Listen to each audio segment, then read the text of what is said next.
Joining us now is Muhammad Ali's daughter, Layla, and we really appreciate you sharing some time with us this morning as we and so many others continue to pay our respects to your beloved father. I was just saying to you, do you feel the love? Does it bring you some measure of comfort, Layla?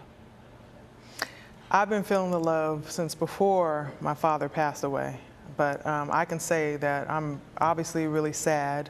But I've been sad for a long time, you know, just watching my father struggling with Parkinson's disease. And, you know, you hold your head up and you say, yeah, he's doing great. But, you know, I felt like he was trapped inside of his body.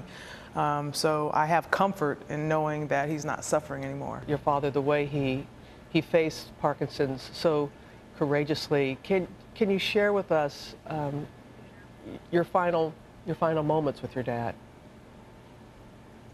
Well, my father, thank God, all of us kids, you know, my father has 9 children total, were all at the hospital and all had the opportunity to be with him when he passed away.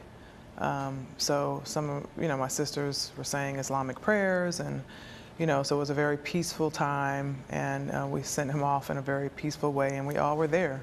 And that doesn't always happen, you know, when everybody has the opportunity to be there. So that was very nice. It's very important to have his family there by his bedside. When did you first realize that your father was more than a world champion, that he was beloved all around the world and had such a great power and influence over people?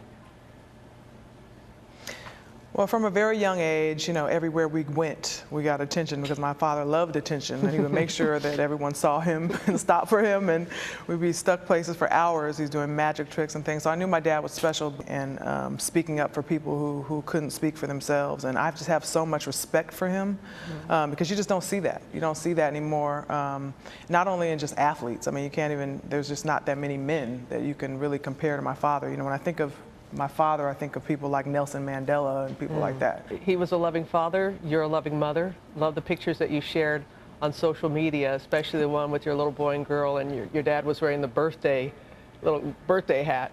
What do you remember most from that moment? That was his last birthday, you know, and we all, again, luckily, all his kids and grandkids were there. We were with him in Arizona, and he was, you know, bright-eyed and alert, and he had a really great day.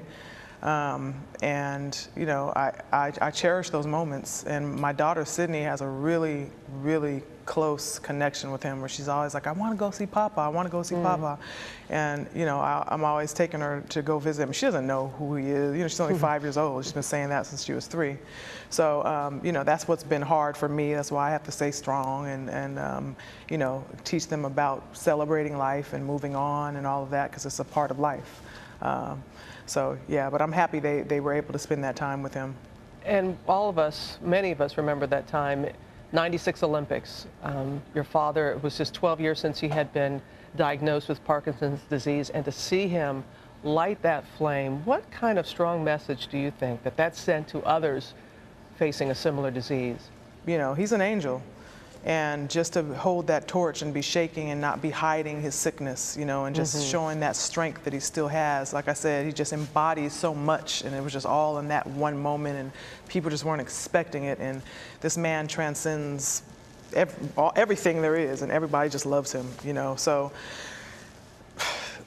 there isn't anybody else like him. I don't think there ever will be. Your father's going to be remembered for many things. I was rereading his memoir over the weekend, and I loved how he closed how he would like to be remembered. He said, I guess I'd settle for being remembered only as a great boxer who became a leader and a champion of his people, and I wouldn't even mind if folks forgot how pretty I was. That was your dad. Classic. Classic Muhammad Ali.